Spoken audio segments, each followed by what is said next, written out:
We're on the ark, searching for shelter while the flood is rising. Greetings in the name of Christ. My name is Garis. I'm one of the pastors here at St. Philip Presbyterian Church in Hurst, Texas. Last summer, in 2015, the Disney Pixar movie Inside Out was released. Our family are big Disney Pixar fans, so we rushed to see it together. The story of this animated movie centers on a young girl named Riley, whose family relocates from the Midwest to San Francisco. The transition is difficult for 11-year-old Riley, and inside of her we see working the emotions of joy, fear, anger, and disgust. Some of these emotions want to take over Riley through different situations that she's going through in this transition. But through an adventurous journey, we see that the emotions work together to make Riley healthy and whole. Our lives are filled with things that can sway us inside and out.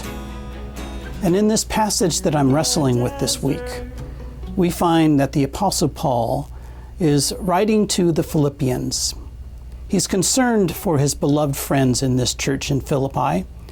He knows about the things in their life that will call to them, that will sway them to imitate or emulate someone else. And so Paul writes to them and to encourage the Philippians to remain firmly rooted in Christ. In fact, Paul writes to them to say, imitate Christ, just as he has imitated Christ.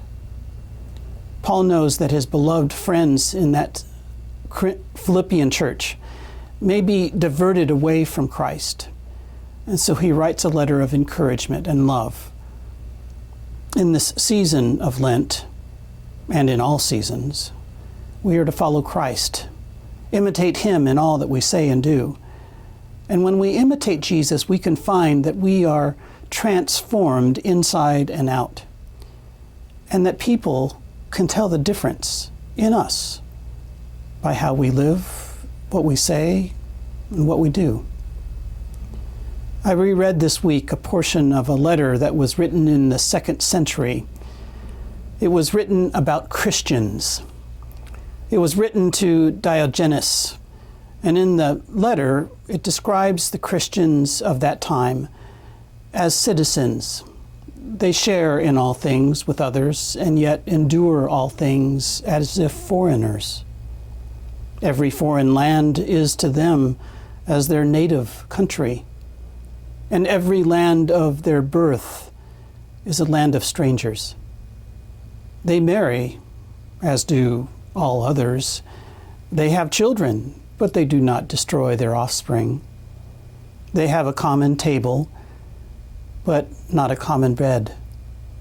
They are in the flesh, but they do not live after the flesh. They pass their days on earth, but they are citizens of heaven.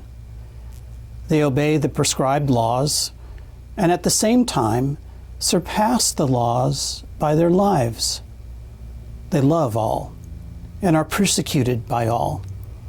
They are unknown and condemned. They are put to death and restored to life. They are poor, yet make many rich. They are in lack of all things, and yet abound in all. They are dishonored, and yet in their very dishonor are glorified. May we follow Christ in all that we say and do. And in following Jesus, may others see in us who Christ is, and may they find God's love and grace. Hope to see you Sunday. Blessings and peace.